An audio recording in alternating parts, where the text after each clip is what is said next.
Hello students, Bansal maths classes की आज की इस वीडियो में आपका स्वागत है। आज इस वीडियो में हम क्लास 8 के चैप्टर 10 विजुअलाइजिंग सॉलिड शेप्स ठोस आकारों का चित्रण शुरू करने जा रहे हैं। इस चैप्टर को आप अच्छे से समझें, इसके लिए वीडियो को लास्ट तक ज़रूर देखें। चलिए शुरू करते हैं ठोस आकारों का चित्रण, विजुअलाइजिंग सॉलिड शेप्स। तो स्टूडेंट्स, पिछली कक्षा में मीन्स क्लास 7 में हम लोग जो है 2 डायमेंशनल जो वस्तुएं हैं उनके बारे में काफ़ी कुछ पढ़ चुके हैं। 2 डायमेंशनल मीन्स द्विविमीय आकार।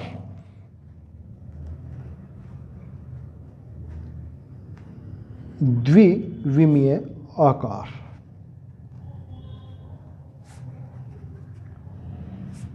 टू डायमेंशनल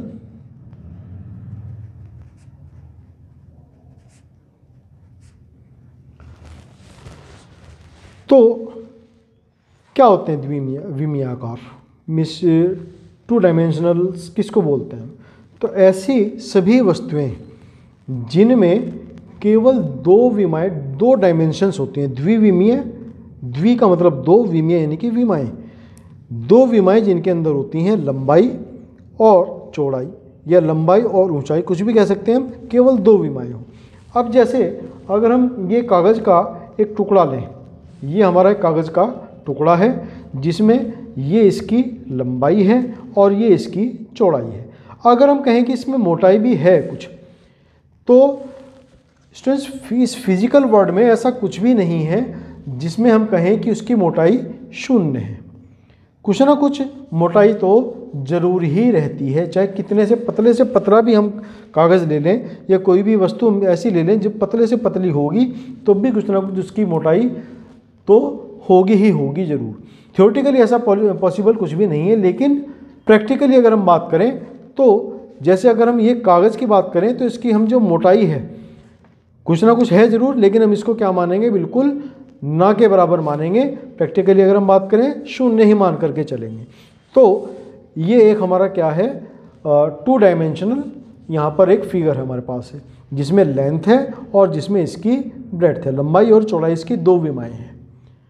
ऐसे बहुत सारे उदाहरण हम ले सकते हैं जो कि 2 डायमेंशनल होते हैं। जैसे अगर हम बात करें तो घर की जो थाली या प्लेट होती है 2 डायमेंशनल है। वो कोई भी कागज़ का टुकड़ा किसी भी आकार का हो सकता है। जैसे ये हमारा कागज़ आयताकार है, रेक्टेंगुलर शेप में है, तो ये हो गया हमारा। इसी कागज़ को अगर हम सर्कुलर शेप में काट लें तो वो भी एक 2 डायमेंशनल शेप है हमारी। वृत्ताकार, त्रिभुजाकार हो सकता है, ट्रायंगुलर शेप हो सकती है। तो ये सभी आकृतियाँ जो हैं हमारी 2 डायमेंशनल है। मीन्स इसके अंदर केवल लंबाई है और केवल चौड़ाई है, केवल 2 विमाएं हैं।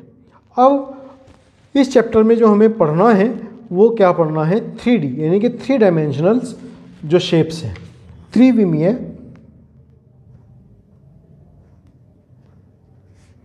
आकार।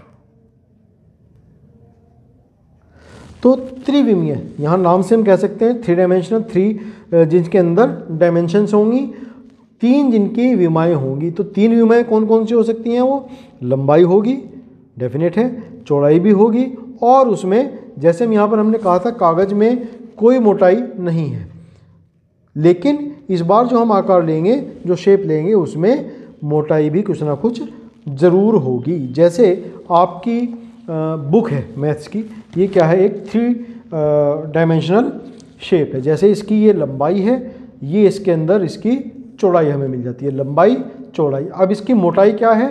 तो ये इसकी मोटाई है, यहाँ पर ये इसकी जो है मोटाई हमें मिल जाती है। तो इसके अंदर 3 विमाएं हैं, लंबाई, चौड़ाई और मोटाई। इसको हम मोटाई भी कह सकते हैं, गहराई भी कह सकते हैं, ऊंचाई भी कह सकते हैं। उसी तरीके से एक ये डिब्बा जो है ये भी क्या है? एक 3D शेप है। ये इसकी यहाँ पर लेंथ है, ये इसकी यहाँ पर ब्रेड्थ है, चौड़ाई है, और ये इसकी यहाँ पर एक मोटाई है, ये इसकी गहराई कह लें। तो ये क्या है? एक 3D शेप हो गई। और किसी भी जो 3 डायमेंशनल शेप होगी उसके कुछ पृष्ठ होंगे, सरफेस होंगी। जैसे यहाँ पर हम इस बॉक्स की बात करें तो एक सरफेस इसकी ये है, फिर ऐसी ही एक सेम सरफेस बिल्कुल इसके बैक साइड में होगी। दो सरफेस हो गई।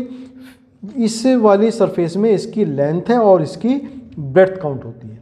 फिर अगर हम इस वाली सरफेस की बात करें तो ये भी दो हैं, एक और एक बिल्कुल सेम एज इट इज़ ये वाली। दो शेप ही हो गई, तो चार शेप हो गई टोटल। इस वाली जो सरफेस है इसमें इसकी लेंथ है और इसकी जो मोटाई है वो काउंट होती है। फिर एक ये वाली शेप है इसके अंदर, इसकी जो ब्रेड्थ और इसकी जो हाइट, उसी तरीके से सेम एक ये हो गई। तो 4 और 5 6, टोटल 6 इसके अंदर सरफेसेस हैं।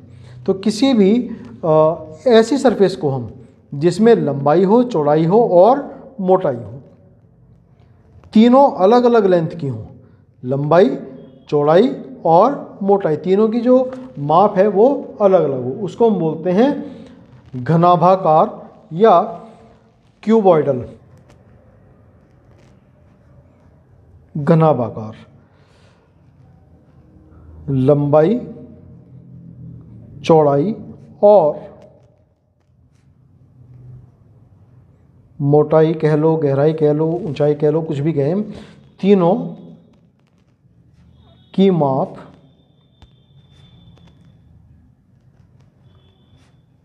अलग अलग होगी। कोई दो माप इनमें समान हो सकती हैं, लेकिन तीसरी माप हमेशा अलग होगी ही होगी, तभी वो घनाभ बन पाएगा। 3 हमारी विमाएं हैं, तीनों में से कोई दो विमाएं समान माप की हो सकती हैं, लेकिन तीसरी विमा समान माप की नहीं होगी। तो ये हो गई। और इसमें कितने जो सरफेसें कितनी हैं? टोटल नंबर ऑफ सरफेस कितने होते हैं इसके अंदर? 6। उसी तरीके से कॉर्नर्स, तो 1 2 3 4 और उसी तरीके से 4 इधर, 5 6 7, तो टोटल 8 कॉर्नर्स इसके अंदर होते हैं। टोटल नंबर ऑफ कॉर्नर्स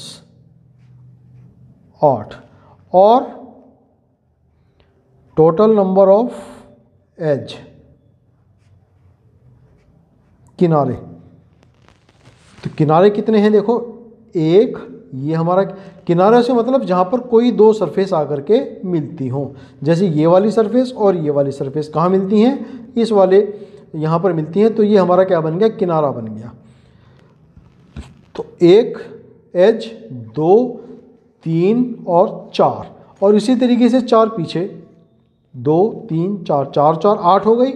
उसी तरीके से एक ये वाली 9 10 11 और ये 12, तो टोटल 12 इसके अंदर एज होती हैं। एज का मतलब जहाँ पर कोई दो सरफेस आप आकर के एक दूसरे को मिलती हैं, ये वाली सरफेस और ये वाली सरफेस, दोनों सरफेस कहाँ मिलती हैं? यहाँ इस वाली पॉइंट पर मिलती हैं, इस वाली लाइन पर। तो ये क्या हो गया? इसका एक किनारा हो गया। उसी तरीके से कॉर्नर्स की बात करें तो जहाँ पर 3 सरफेस आकर के मिले, जैसे एक सरफेस ये वाली, एक सरफेस ये वाली और एक सरफेस ये वाली, ये तीनों सरफेस इस पॉइंट पर आकर के मिलती हैं, तो ये क्या बन गया? इसका एक किनारा, कॉर्नर बन गया, कोना। तो किसी भी क्यूबॉइड में ये जो हमारा उसकी काउंटिंग्स हैं, सरफेस की काउंटिंग्स 6 हैं, कॉर्नर्स की 8 हैं और एज 12 है। फिर जो नेक्स्ट शेप हो सकती है घन, जिसको कि हम क्यूब बोलते हैं। इसके अंदर भी 3 जो विमाएं होंगी, जो 3 डायमेंशंस होंगी, वो यही होंगी: लंबाई, चौड़ाई और मोटाई। लंबाई, चौड़ाई और मोटाई, मोटाई कहें, गहराई कहें, ऊंचाई कहें, कुछ भी कह सकते हैं। और ये तीनों आपस में बराबर होती हैं। लंबाई, लेंथ इक्वल, चौड़ाई, ब्रेड्थ इक्वल, मोटाई, हाइट, तीनों की लेंथ आपस में इक्वल होगी, तो तब हम इसको कहेंगे क्यूब। यहाँ घनाभ के अंदर जो सरफेस होती हैं वो कैसी होती हैं? आयताकार, रेक्टेंगुलर शेप में होती हैं।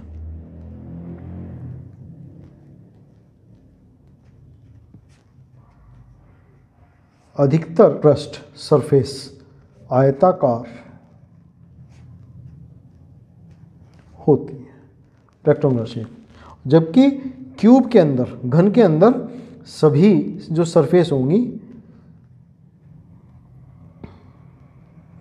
वर्गाकार होंगे, स्क्वायर शेप के होंगे।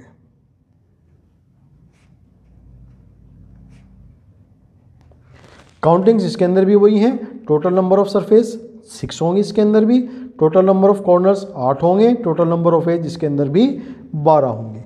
यही सब जो है क्यूब के लिए है और यही सब जो है घन के लिए, घनाभ के लिए है, क्यूबॉइड के लिए है। तो घन के एग्जाम्पल्स हम ले सकते हैं, जैसे हम लोग घर में गेम खेलते हैं, लूडो या बिजनेस वगैरह खेलते हैं, तो वहाँ पर जो हम डाइस यूज़ करते हैं वो क्या होता है, क्यूब के शेप का होता है।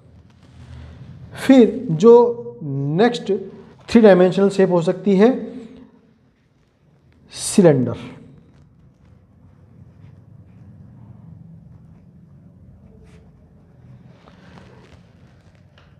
तो सिलेंडर किस तरह का होता है, ये एक सिलेंड्रिकल शेप है।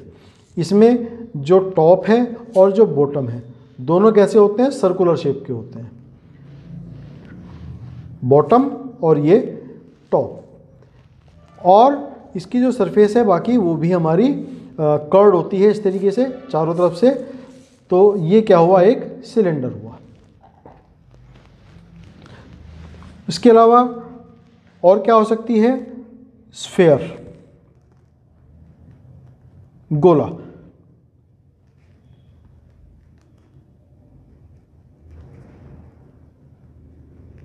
और क्या हो सकती है, कोन, शंकु।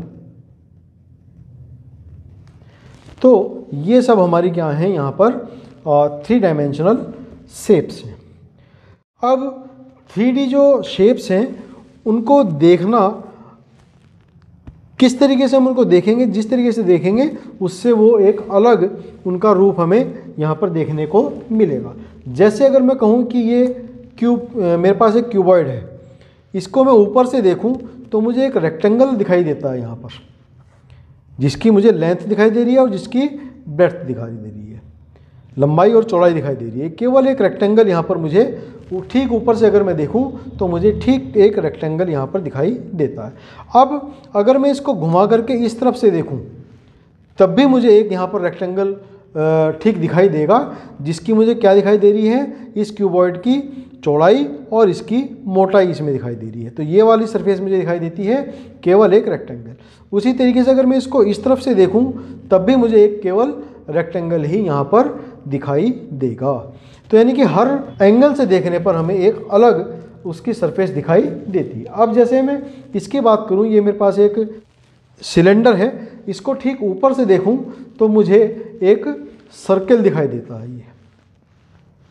और अगर मैं यहाँ से देखूं तब भी मुझे एक सर्कल दिखाई देगा, लेकिन अगर मैं इसको इस तरीके से लिटा करके देखूंगा तो मुझे यहाँ पर एक ये रेक्टेंगल दिखाई देगा। जो इस सिलेंडर की जो डायमीटर है वो इसकी चौड़ाई होगी इस रेक्टेंगल की, और जो इसकी हाइट है वो इसकी लंबाई होगी।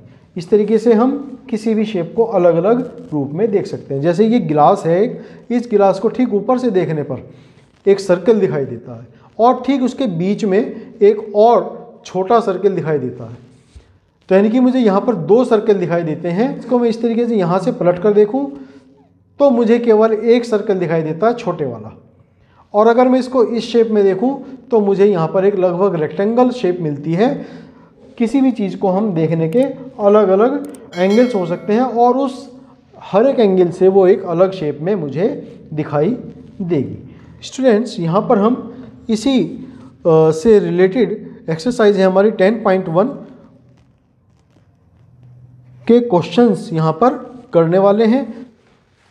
ये एक्सरसाइज है, एक्सरसाइज का क्वेश्चन नंबर 1।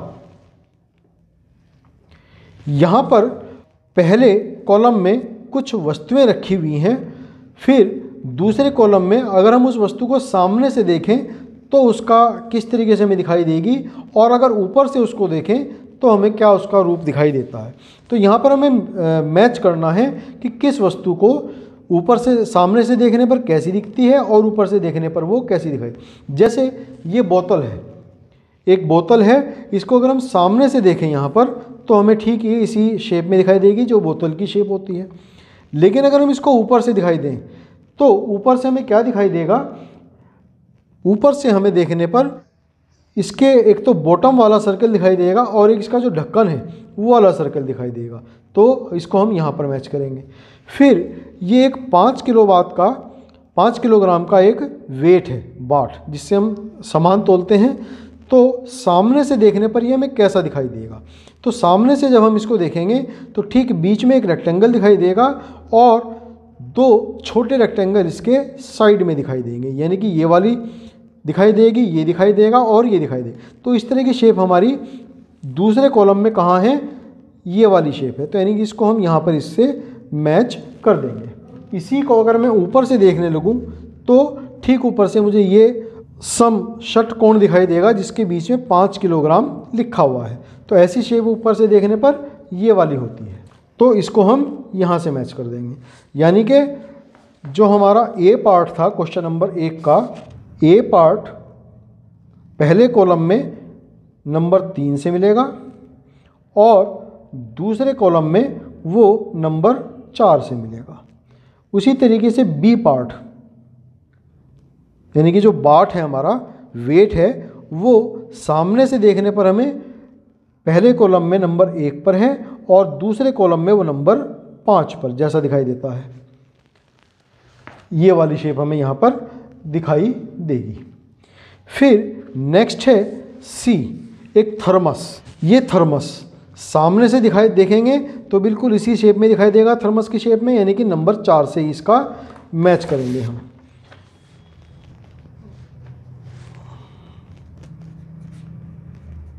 और ऊपर से देखेंगे तो ऊपर से देखने पर ये हमें जो है ये एक सर्कुलर शेप में, चूंकि इसकी ऊपर की जो शेप है सर्कुलर है, तो ऊपर से देखने पर हमें सर्किल दिखाई देगा एक, यानी कि नंबर 2 से इसको हम मैच करेंगे।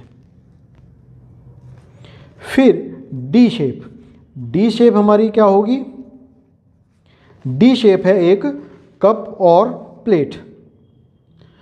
तो जब हम इसको सामने से देखेंगे तो सामने से हमें ये वाली शेप दिखाई देगी और ऊपर से देखने पर ये वाली शेप दिखाई देगी। यानी कि डी को हम फर्स्ट कॉलम के 5th पार्ट से मिलाएंगे और थर्ड कॉलम के 3rd से मिलाएंगे।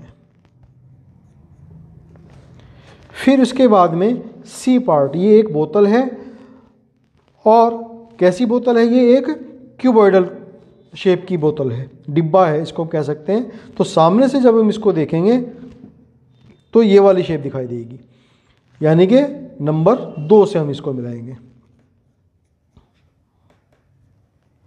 और ऊपर से देखने पर एक रेक्टेंगल दिखाई देगा जिसके बीच में एक सर्कल है, क्योंकि ऊपर से रेक्टेंगुलर है ये और उसके ऊपर बीच में, ठीक बीच में ये एक इसका ढक्कन है जो कि सर्किल शेप का है। तो यानी कि फर्स्ट पार्ट से मिलाएंगे। तो ये क्वेश्चन नंबर 1 हमारा यहाँ पर कंप्लीट है। स्टूडेंट्स, आज के लिए इस वीडियो में इतना ही करेंगे। नेक्स्ट वीडियो में हम इसी एक्सरसाइज को और आगे के क्वेश्चन लेकर के आएंगे। तब तक के लिए आपको शुभकामनाएं। आपका बहुत धन्यवाद।